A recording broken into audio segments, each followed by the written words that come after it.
cherry. Another cherry. Hey.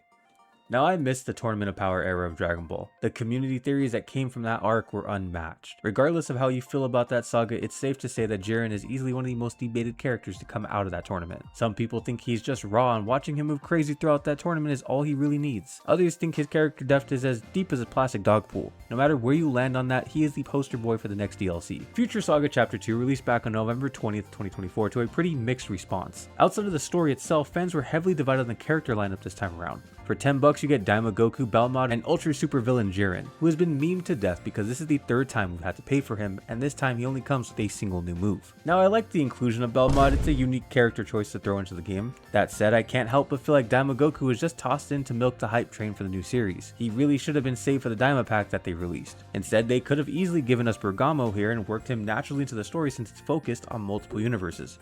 Speaking on the story, how does this one actually hold up compared to Chapter 1? And what exactly did Fu see in the future? Let's jump in and find out.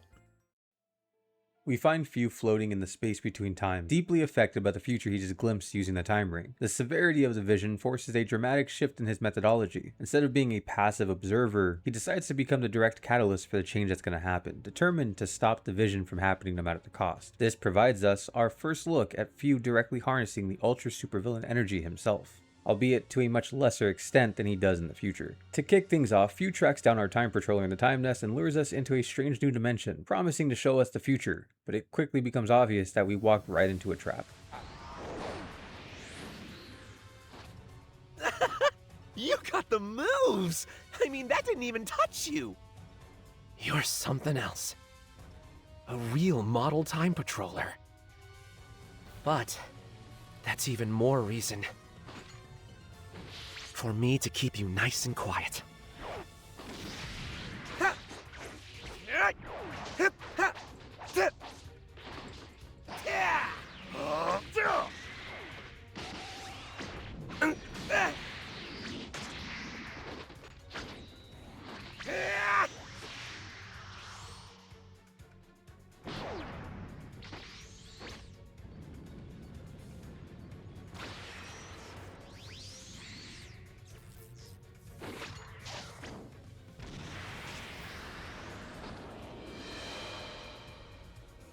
While Fu's ultimate endgame is still a mystery to the player, it's safe to assume he's using Jiren, the legendary strongest warrior in the multiverses, as his next major guinea pig. We already know how absurdly strong the Ultra Supervillain energy makes someone, but this battle ends up fueling Fu's inner fanboy because our patroller handles Jiren way better than he ever anticipated. Belmod eventually tracks down Universe 11's champion to try and snap him out of the trance, but just like Fu, he's stunned that a mortal can actually push Jiren off. As the battle drags on, Fu decides that having a god of destruction meddling in his affairs is getting a bit too hazardous for his research, so he cuts his losses and warps away with Jiren, leaving us behind to explain the mess to Belmod. Side note, ilk?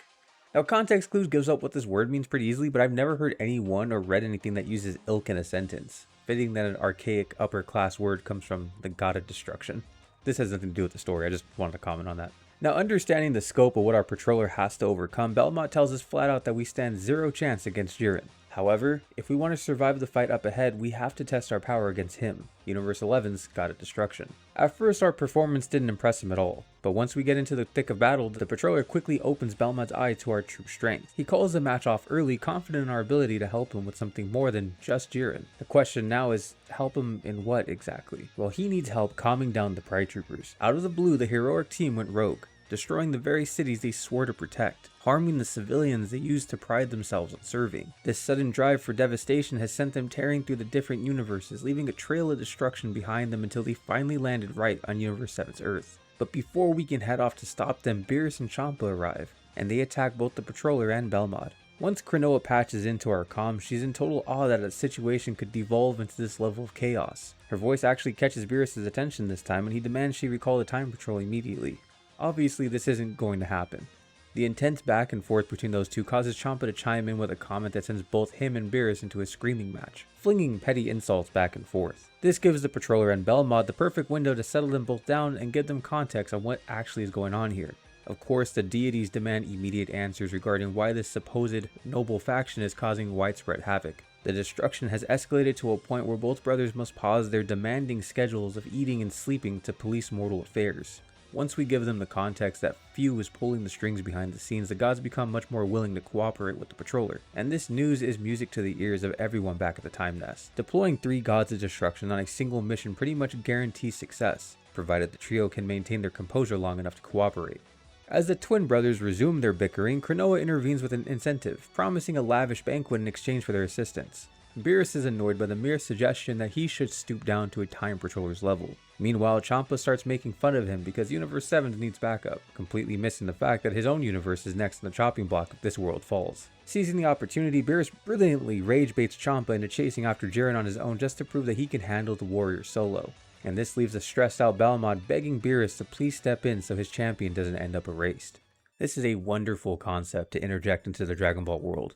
What if the heroes who are so keen on protecting the people and saving the cities from destruction turned against their moral code? What if they are enticed by the idea of an absolute power to fulfill their mission only for that power to corrupt their views, leading them to destroy what they think is true evil and spew a twisted version of justice across the multiverse? Now, the concept isn't new. Western comics have explored the territory before, and most recent video game adaptations of Brainwashed Heroes didn't exactly turn out so well. Like I said, this is pretty fresh for this series. Having this righteous faction cause so much devastation and seize planets to the point where it forces the God of Destructions, who usually turn a blind eye to the quarrels of the mortal realm, to interfere is a beautiful direction to take on a simple idea. The only time we saw Beerus even remotely think of interfering with the idea of saving Earth was when Moro threatened the planet. This whole setup also provides a unique focus on a group of characters who wouldn't normally get this type of attention in the main series outside of some filler episodes. The patroller follows Jiren's energy straight to Earth. This location leaves Belmod scratching his head, but Beerus cuts in before we can even spitball a theory. He informs us that the rest of the Pride Troopers are currently raiding West City, scattered across the area with the exception of the top 3, Jiren, Toppo, and Dispo. The trio arrive on schedule. Belmod attempts to appeal to their code, asserting their status as galactic protectors,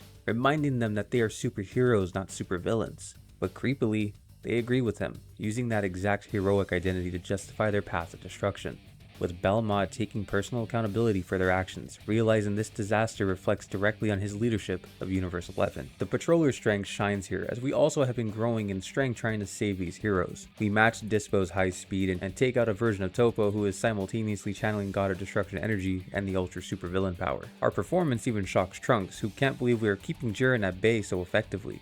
Witnessing this overwhelming strength causes Dispo to hesitate, openly questioning if our patroller is actually the ultimate evil they traveled to this planet to eradicate, which confuses Belmod. But what furthers that confusion is trying to understand the Pride Troopers' strategy here. Had total planetary conquest been the objective, the Pride Troopers would have finished that by now, but instead their focus is on us. They're treating the world differently than their prior targets, exposing an alternative motive, and that true target is Goku.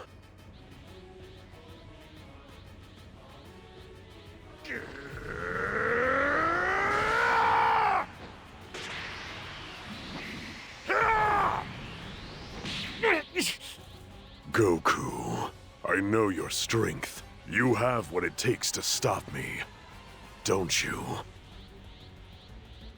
Yeah, you bet I do, Jiren.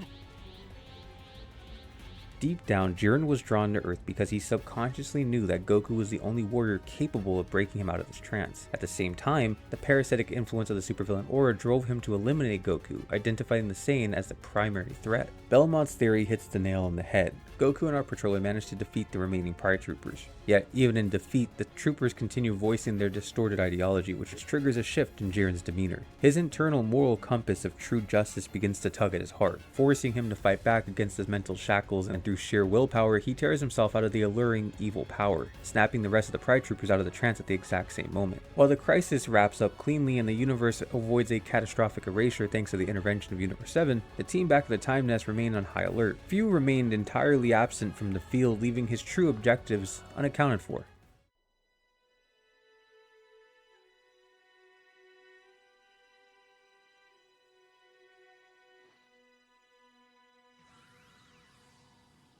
Sorry, folks. Your happy ending's been denied. 'Cause I'm not done yet. If they still don't have enough energy, then... Heads up! Jiren!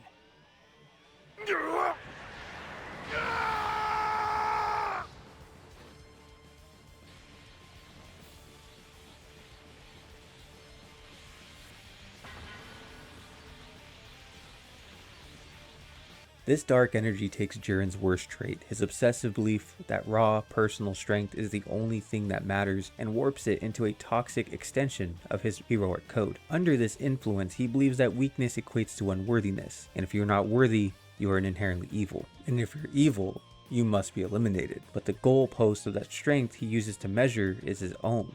This pushes Jiren into a state of traumatic cognitive dissonance, fracturing Jiren's psyche with conflicting ideals. He has devoted his entire life to justice, never acting for selfish reasons, but his core philosophy that power is everything simply opposes that path. True justice requires treating people with fairness and equality. When power becomes unchecked, the rights of the weak are crushed under the whims of the strong. The ultra supervillain energy retrofits both of these conflicting ideologies into a single radical me versus them worldview. In just a few moments, Jiren turns on his own team, wiping out the Pride Troopers for the simple crime of being weak. While the chaos unfolds, Fu exhibits a distinct shift in his demeanor. He laughs at Klonoa's moral objections. He was originally just going to let the Pride Troopers run wild on Earth. This power and its corrupted force narrows a character's motives down to a single track, blinding them to any other pathway that there might be. Nobody is safe from the harm that comes from dipping their toes into this river, not even its controller. Fu then manipulates Jiren into targeting a nearby city, urging him to purge the civilians simply for being weak. He taunts our character, asking why we aren't stepping in to stop the slaughter. And up until now, we've thrown ourselves into lethal battles without hesitation. But a corrupted Jiren, who now is on the same level of strength, or maybe have surpassed the gods of destruction, is a different beast. And this is the first time we see the patroller hesitate, shaking their head in doubt and fearing that their strength won't be enough to match that power. We have historically accepted admissions without second guessing, found ourselves in some of the most important battles alone with nothing but raw determination. And it's thanks to Goku's unshakable optimism that anchors the patroller back to their core principles. The squad pursues Jiren to his new coordinates, triggering a volatile outburst where the prideful warrior declares the entire group unworthy of life, and this proclamation alters Goku's demeanor. He was pretty lax before, just happy to get a rematch with a strong opponent, but Jiren's attempt to dictate existential worth forces the Saiyan to drop the relaxed attitude and get serious if he wants to salvage his rival's sanity.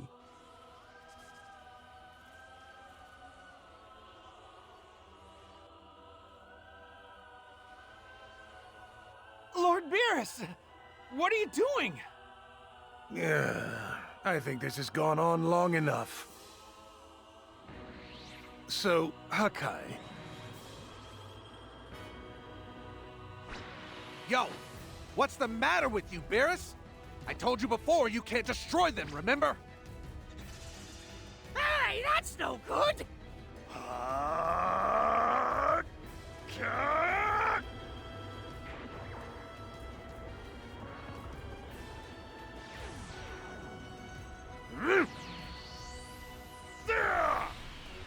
He absorbed it. Insolent little punk. Ah, Beerus! You shouldn't have held back! Ah, shut up! I was trying not to destroy the Earth in the process, stupid.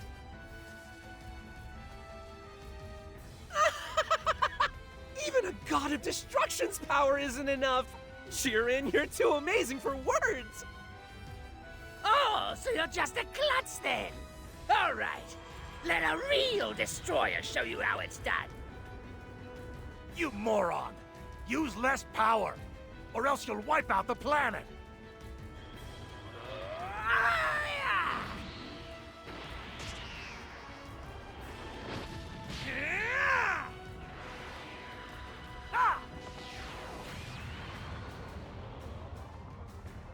The hell are you aiming at? Are you trying to destroy Earth or what? Hey, come on! What do you expect me to do? He'd just absorb a weaker one? Get real! You think a mortal can stop him? Destroying this planet is our only option! Hey, Belmod, you get where I'm coming from, right? We're not gonna be able to just make nice with him, not like this. Yeah, but if we do this, Jiren will... I'm enjoying that Champa is here. This dude's my favorite god of destruction. He's such a petty Now with the three gods of destruction busy brawling amongst themselves, our clock is ticking fast. We have to team up with Goku and take Jiren down as fast as possible. Something that's much easier said than done. Fu intervenes directly to preserve his experiment, forcing an engagement that isolates the patroller and leaves Goku without backup. Again, something that's out of character because he's made it very clear that he does not like fighting. Thankfully, the rest of the Pride Troopers recover and rush back into the battlefield, joining the effort to snap their leader out of the corrupted mindset. The sheer chaos of this multi-sided war, combined with the terrifying god-tier power Jiren is throwing around, actually pisses Beerus off. He finally listens to Champa and prepares to erase the entire timeline out of existence. The only reason the gods pulled their punches at the last minute is the sudden terrifying reminder that Grand Zeno is incredibly fond of the mortals fighting down there, and erasing them would mean answering to the Omni King himself. Jiren's onslaught remains relentless, eventually neutralizing Goku and leaving the patroller to stand alone against overwhelming odds. View tries one more time to convince us to retreat, arguing that matching a mortal against an adversary operating at divine thresholds is a death sentence. It's smarter for the patroller to pack up and let this time rift collapse. A stance reinforced by Jiren's own outlook on this event. He looks down at us, convinced our character possesses a fragile spirit. However, the gods of destruction are the first ones to notice that this patroller is anything but fragile. They see that even though we are just a mortal, we actually possess the true strength needed to defeat him. Of course, their divine pride won't allow them to be upstaged by a regular time patroller, so all three deities make a call to jump into the match and aid us in taking down Jiren. The sight leaves Cronoa completely baffled that these three could ever find a way to work together. As the clash intensifies, both Beerus and Champa can't help but comment on how fun and impressive it is to trade blows with Universe 11's strongest warrior. Yet, despite the combined efforts of the gods and our patroller, Jiren's overwhelming raw volatile emotions are sustaining his endurance during this entire beating. I'm not going to lose! No one will defeat me ever again!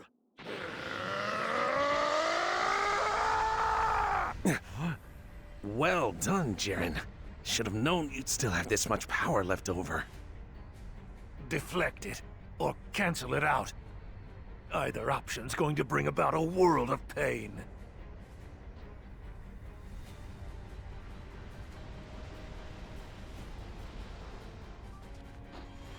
No other choice. We have to destroy Jiren. Don't do it! Damn you! There's really no other way. I know it has to be done. Do not lose hope. What the? Have you gone insane? If you don't move now, then you'll get caught up in it yourself. I don't mean to defy a god of destruction. Please forgive me. However, every life is precious to a hero. And you feel the same way, right, Goku? Well, I don't call myself a hero or anything. Not like you guys. But still, I made a promise, and I'm keeping it! Yeah!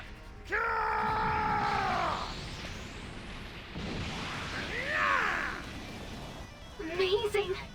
I can't believe he's going toe-to-toe with Jiren! I don't understand. What was it that sparked this in you? No matter.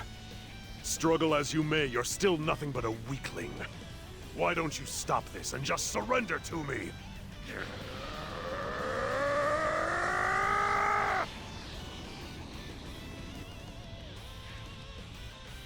Oh, Jiren, we gonna have a problem if you forget about me. You are so gonna get it! No respect for the gods.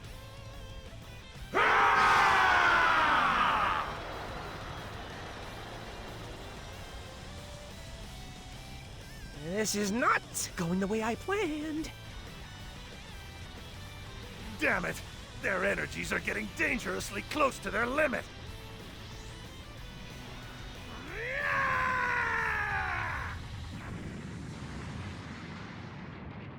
Whoa, is that?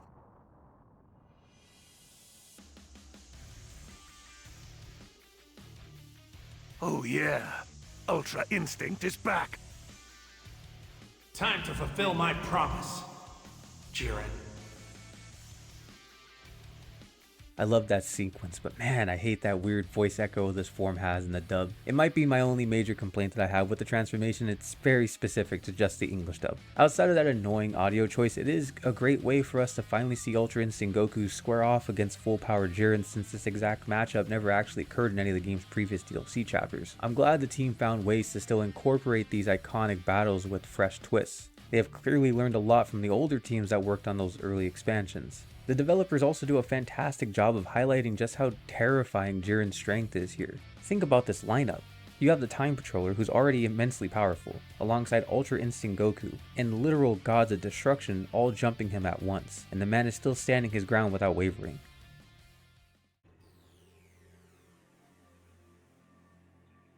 Jiren, stop this! If you keep this up, your body is going to... To suffer defeat equates to becoming a weakling. And if I am a weakling, then I would be better off dead.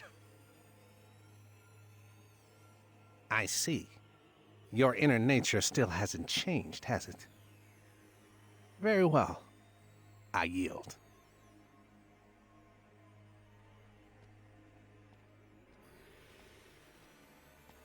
Jiren is a warrior, first and foremost. Admitting defeat is not an option for him. If he'll only continue to suffer like this, then I will put an end to him myself.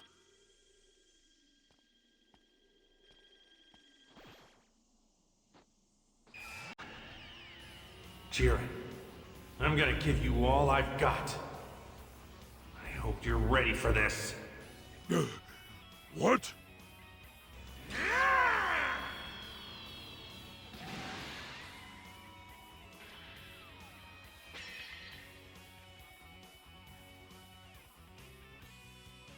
In the end, after everyone else has given up on saving Jiren, almost coming to terms with the fact that Belmod has to erase him from existence, it's Goku who finds a way to rescue his rival's life. It beautifully highlights how the lessons he learned from Android 8 as a young boy permanently shaped his worldview. He might reject the title of a traditional hero, but his actions here feel incredibly heroic. With Jiren finally back to normal outside of looking a bit monochromatic, the twin gods take off to enjoy the massive feast Kranoa prepared for them. Hopefully that feast was made in Kanton City. We know she's not the greatest cook. With this timeline stabilized for now, we can finally shift our focus back to tracking down Fu.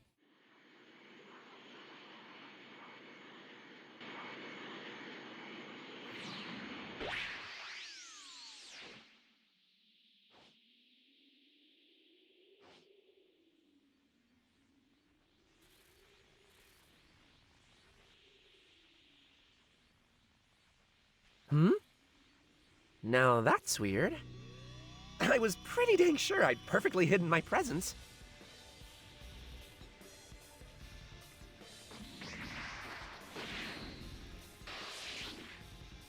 Sorry, bud, but I don't got the time to play with you right now.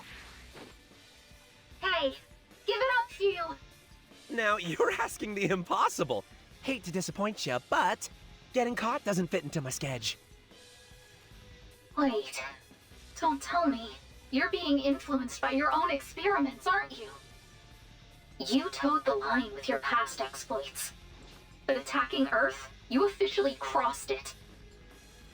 Is that what you think?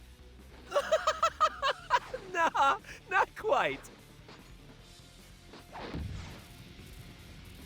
I chose this.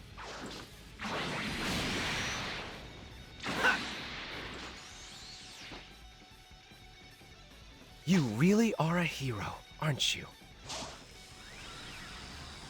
Every single time, you always show up to stop me. And yet, I wish you wouldn't. Could it be true? Did Fu really experiment on himself? And what else is he scheming? With those crystals?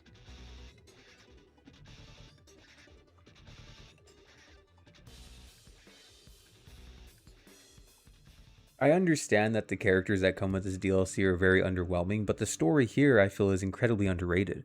The developers could have easily just slapped the Ultra Supervillain Crystal on Jiren right during the Tournament of Power and recycled the exact same formula we saw with Toppo and Vegeta back in DLC 12. Instead, they gave us a unique storyline that directly challenges the character's warped extreme worldview. Granted, they could have did the same ideology battling in the Tournament of Power, but moving this to the end of the tournament means that Jiren is right in the middle of realizing that his old ideas about strength and trust were flawed. All thanks to Goku showing him what it actually means to fight for the people we care about. I would say setting this arc after the tournament also shows how brilliant Fu actually is. He's targeting a warrior caught in severe internal friction, caught between his old habits and a new understanding of bonds. The ultra super villain power fast tracks Jiren's relapse into isolationism by preying on his deepest fear that relying on others makes you weak, tricking his brain into viewing this new unfamiliar reliance on bonds as a form of weakness that must be purged. By forcing a regression back to his absolute worst traits, this magic turns his desperate struggle to change into a violent defense mechanism. It's poetic that when the dust settles, Goku's the one who saves him from falling over the edge yet again. On the Time Patroller front, we watch Fu dive deeper into his own research and the start to how he begins to lose himself a bit with that. Now we know exactly what is driving him, but the build-up is executed so well. And now that the full experience is playable for everyone, I highly recommend playing through the whole thing in one sitting. Now we still have 2 major parts to explore before we reach the conclusion of the Future Saga and the end of Xenoverse 2. But that won't be the end of my time with this game. There's still a ton of content left to dive into, including the lore of these parallel quests and Cronulla's side story. If you're new here, consider leaving a like, hitting the sub button so you don't miss the next part, and go check out the rest of my breakdown of the Xenoverse story. The Future Saga definitely is shaping up to be one of the best original stories to come from a Dragon Ball game. Before I close it, I want to hear from you guys. Did you guys like this DLC? How do you feel about Regamo not being included in this one and instead getting Daima Goku? I feel like you could have easily tossed him somewhere in the story, especially since it's multiple universes. You could have had him coming in to try to get revenge with Jiren for taking out his brothers, actually fairly easily too. Anyways, that's enough from me. Been your local overanalyzer Artellings, and I hope you have yourself a damn good one.